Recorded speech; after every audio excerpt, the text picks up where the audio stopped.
हमारे शिष्य की ठाकुर जी में प्रीत हो जाए, इससे बढ़कर के गुरु क्या चाहता है। लेकिन वो नास्तिक, वो कभी भगवान का नाम नहीं लेता। वो कहता क्यों लूं। लेकिन गुरु प्रयास करता है, बार बार प्रयास करता है। ना जाने किशोरी जी की इच्छा थी, एक बार उसके मुख से जैसे ही गुरुजी ने कहा बेटा एक बार राधा नाम ले ले,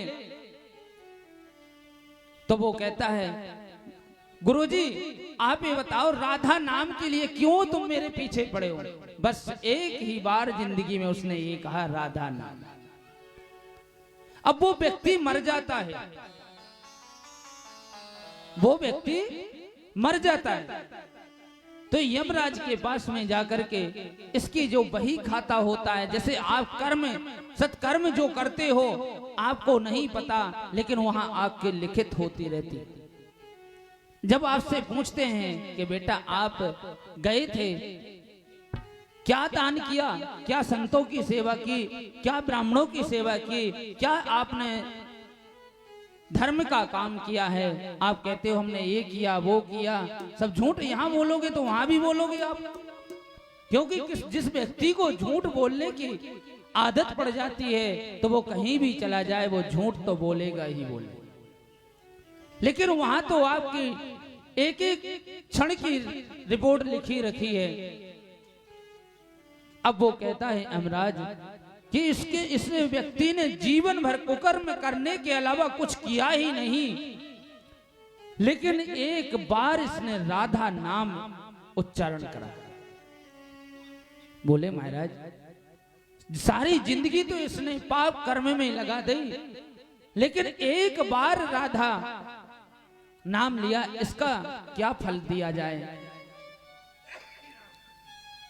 एक बार राधा नाम लिया है तो इसका क्या फल दिया जाए।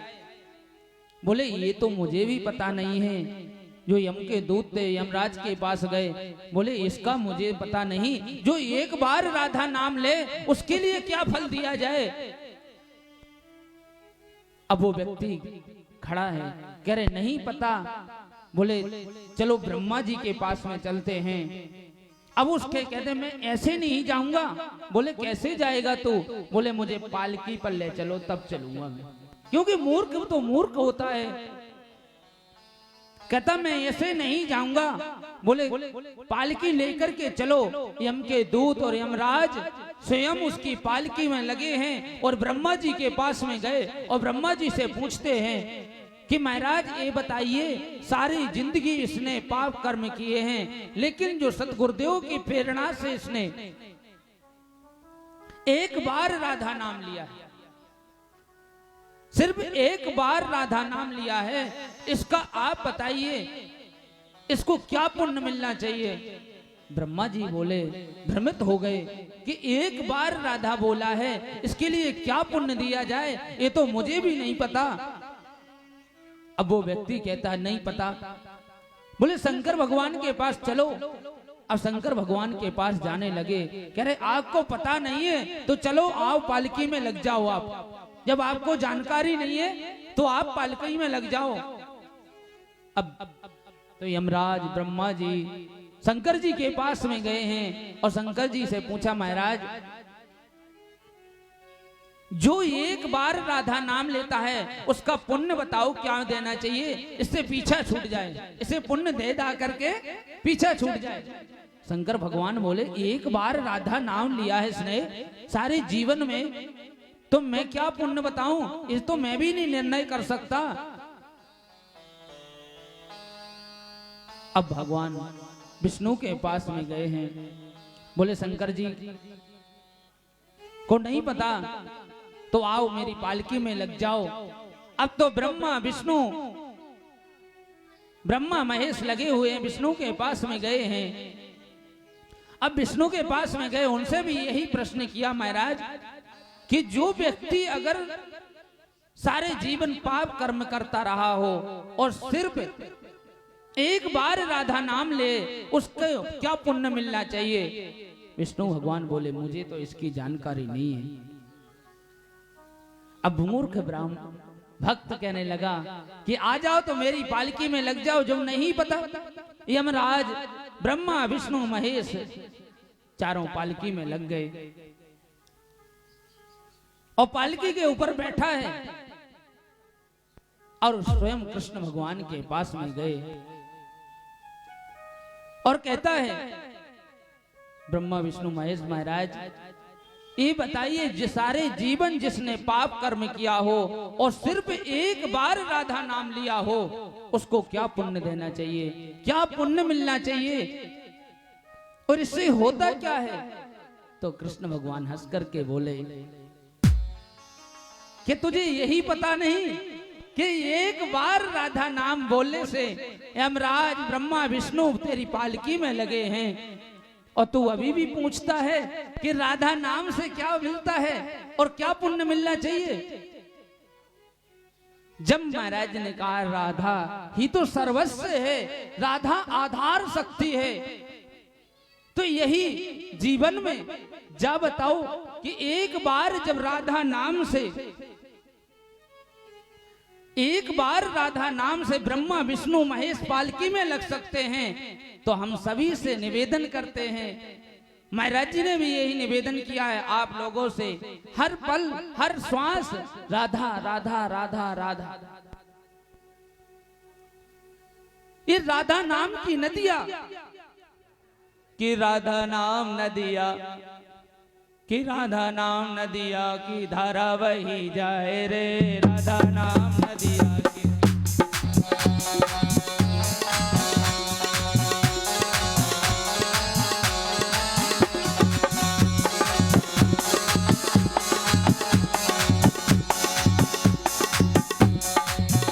राधा नाम नदिया की धारा बही जाए रे, राधा नाम नदिया की धारा बही जाए रे, राधा नाम नदिया की धारा बही जाए रे, राधा नाम नदिया की धारा बही जाए रे।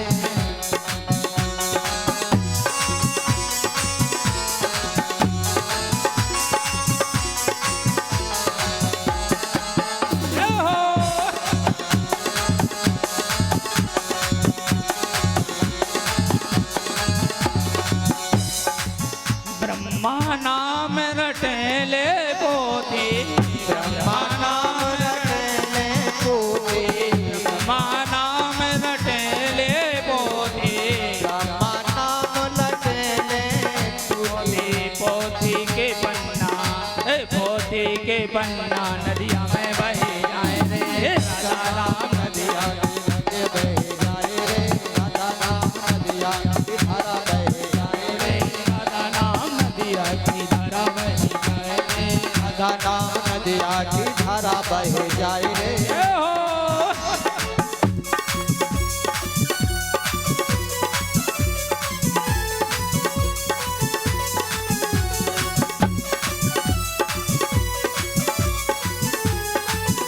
तालियों की सेवा करते हुए घूमते हुए मस्ती में जय हो राधा रानी सरकार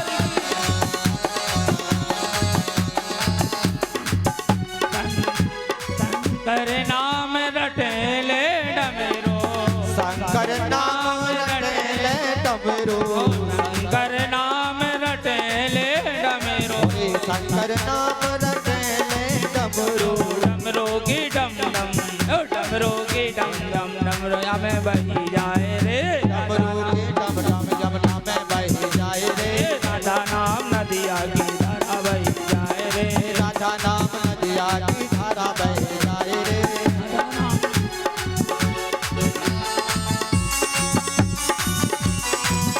जय हो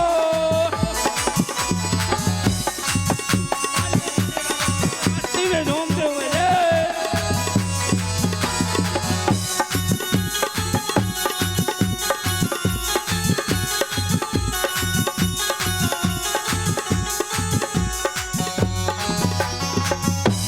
गौरा नाम रटेले गणपति, गौरा नाम रटेले गणपति, गौरा नाम रटेले गणपति, गौरा गणपति का लड़ुआ, ओ गणपति का लड़ुआ नदिया में बह जाए रे, गणपति का लड़ुआ बह जाए रे, राधा नाम नदिया की धारा बह जाए रे, राधा नाम नदिया की धारा बह जाए रे, राधा नाम नदिया की धारा बह जाए रे, राधा नाम नदिया की धारा बह जाए रे, राधा नाम नदिया की।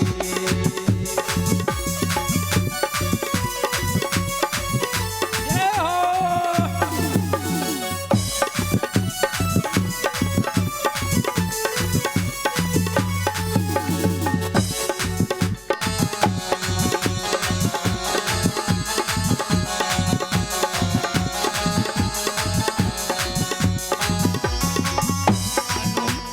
हनुमत नाम रटे ले झंडा, हनुमत नाम जपे ले झंडा, हनुमत नाम रटे ले झंडा, हनुमत नाम जपे ले झंडा, हनुमत को झंडा, ओ हनुमत को झंडा नदिया में बह जाए रे, हनुमत को झंडा नदिया में बह जाए रे, राधा नाम नदिया की धारा बह जाए रे, राधा नाम नदिया की धारा बह जाए रे, राधा नाम नदिया की धारा बह जाए रे, राधा नाम नदिया की धारा बह जाए रे, राधा नाम नदिया की। जय जय श्री राधे,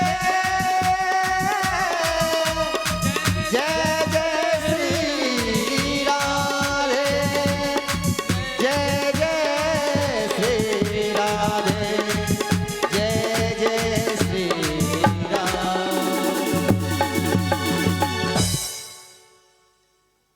ये राधा नाम की शक्ति है मैया। जब राधा नाम रटोगे तो नदिया, जब ब्रह्मा जी की पोथी के पन्ना नदिया में बह गए और शंकर जी की डमरू की डमडम नदिया में बह गई तो आप कहां बचोगे।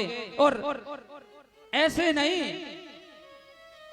जब आनंद आता है ताली बजाते हुए और कहते हैं नृत्य करते हुए, ये तो भगवान का दरबार है। आज बेटा बेटी की शादी होती है तो सभी नृत्य करते हैं, नाच करते हैं, लेकिन ये तो हमारे कन्हैया का और हमारे किशोरी जी का स्वभाव है। तो आप लोग को आनंद नहीं आ रहा। हमने देखा है शादियों में बूढ़ी बूढ़ी मैया भी नाचा करें,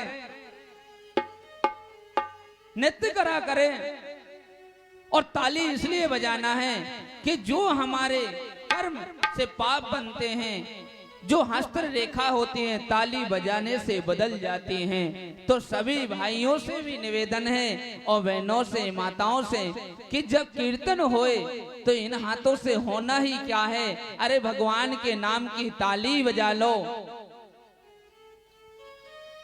और जीवा से राधा नाम ले लो। इस तन का होना क्या है, मरने के बाद तो जल ही जाएगा। और ताली नहीं जो बजाएगा, कहते ताली बजाओ, जो पाप होते हैं वो भाग जाएंगे। और जो नहीं बजाएगा और जो बजाता होगा और जो नहीं बजाएगा उसके पास में उसकी मूड़ पर चढ़ जाएंगे। तो इसलिए भैया दूसरे के पाप आपके सिर पे रखना होए तो ताली मत बजाना, और अगर ना रखना हो तो सभी माताएं ताली बजाएं। भगवान के कीर्तन में ताली नहीं, और जब नृत्य नहीं करोगे, यहाँ क्या शर्म है।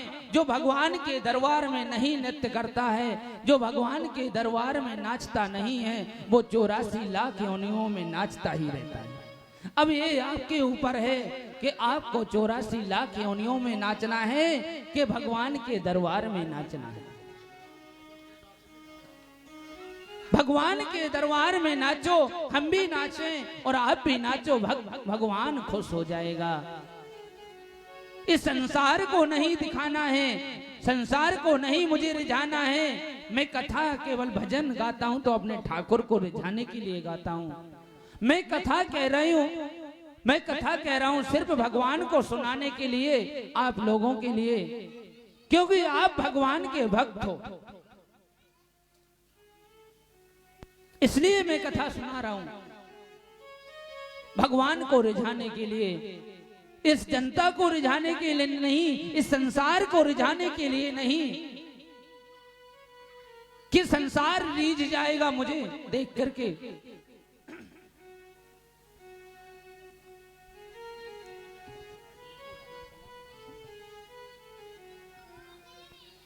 और भगवान श्रीमद् भागवत सप्ताह ज्ञान का यहां मंगलमय शुभारंभ करते हैं।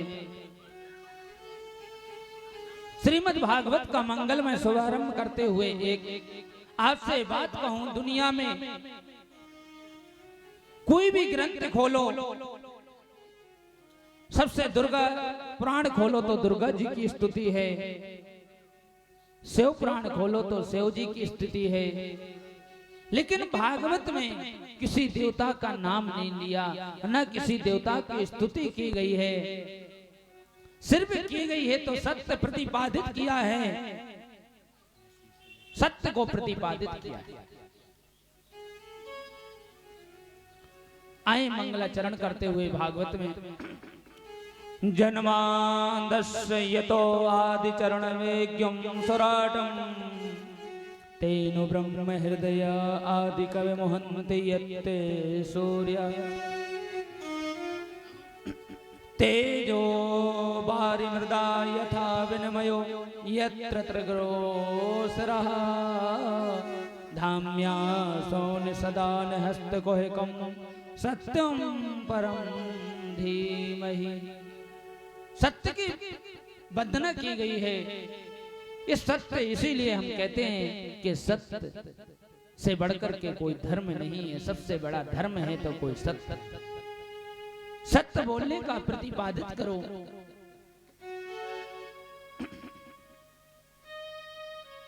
भगवान प्रतिपादित करता है उस सत्य की, असत्यम सर्वश्रेष्ठम च,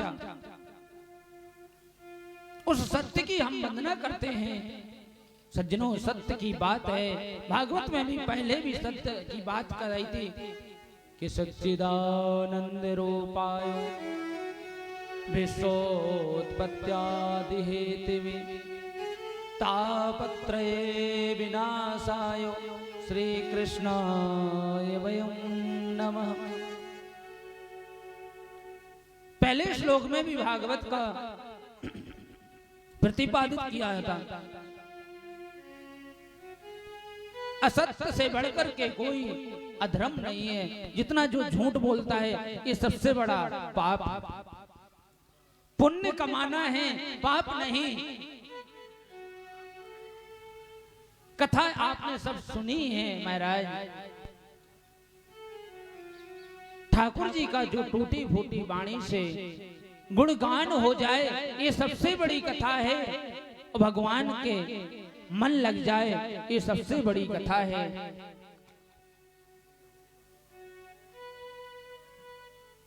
कथा सुनी है, कथा सुनने का जैसे ही मन में संकल्प लिया, वहां ये लगा लो आप आए, लेकिन आपको फल प्राप्त हो जाता है। आप कितने बड़े भाग्यशाली हैं कि आपको कुछ नहीं करना। कहते हैं कि प्यासे को कुआं के पास में जाना पड़ता है, लेकिन यहाँ तो कुआं ही चल करके आया है प्यासे के पास में।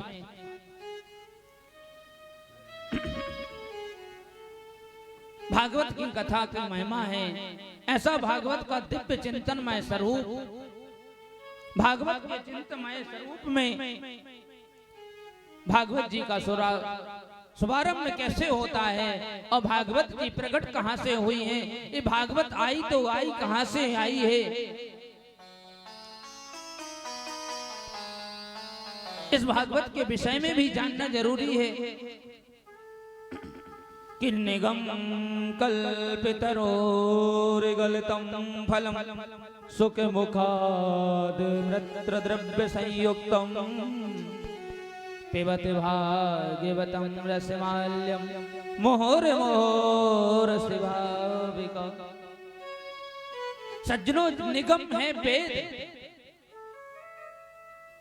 निगम है वेद। और जो वेद रूपी वृक्ष है, वेद रूपी सुंदर कल्प वृक्ष है, ये भागवत क्या है? कल्प वृक्ष। अगर आप भागवत के सामने कुछ कल्पना करोगे तो आपको तत्काल मिलेगा। एक कल्प वृक्ष है।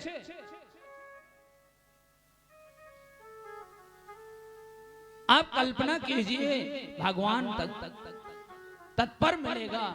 आपकी जाकी रही भावना जैसी और प्रभु मुहूर्त देखी तिनते से। भाव आपका क्या है वो तो ठाकुर ही जाने कि आपने मांगा क्या है ठाकुर जी से। लेकिन मैं निश्चित कहता हूं कि भागवत के सामने जो आप कल्पना करोगे आपको प्राप्त जरूर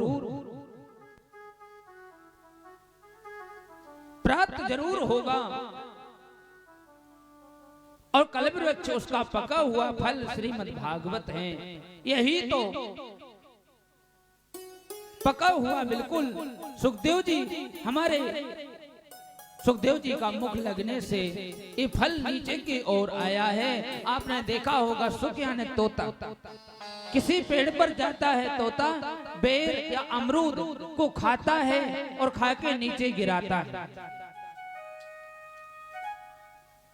नीचे गिराता है और वो फल बताइए मीठा होता है।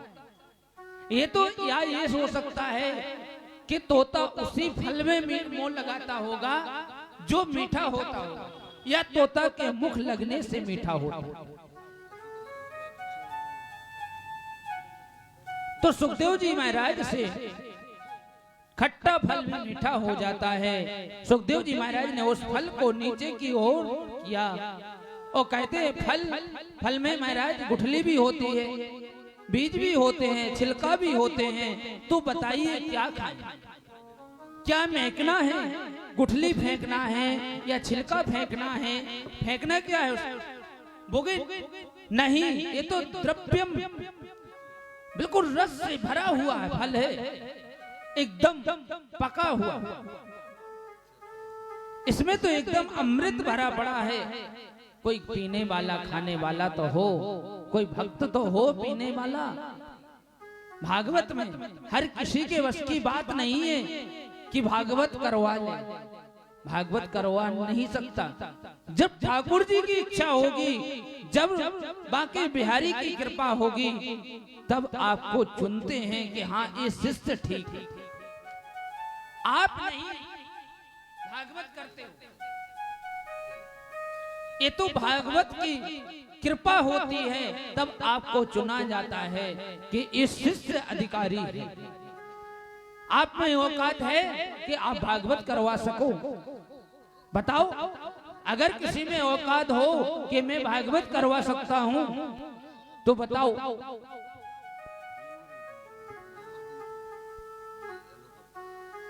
ये तो भगवान की कृपा है और ठाकुर जी भागवत भगवान चुनते हैं कि भाई ये भक्त सही है और इसके घर में मुझे जाना है, इसका जो धन पवित्र है उसको पात्र में लगाना चाहिए। कहते ना धन पता नहीं कैसा आ गया, जिसका मेहनत का पैसा होगा, जिसका ईमानदारी का पैसा होगा, उसी को भगवान स्वीकार करते हैं। कोई छल कपट का पैसा होगा उसे भगवान स्वीकार नहीं करेंगे। ये तो भगवान की कृपा हो जाती है हम पर। हम में औकात है कि हम भागवत बोल सके, हम भागवत कर सके। हमारे अंदर नहीं सकती कि मैं भगवान का एक नाम भी ले सकूं। हाँ, वो बोलवा रहे हैं कि ये बोलो, तब मैं बोल रहा। वो कान पकड़ करके आपको बैठा रखा है। कहते हैं इरादे तो रोज बनाते हैं, इरादे तो रोज बनाते हैं पर टूट जाते हैं, और कथा में तो वही आते हैं जिसे बांके बिहारी बुलाते हैं। कथा में वही आते हैं जिसे हमारे बांके बिहारी बुलाते हैं। न गांव में तो बहुत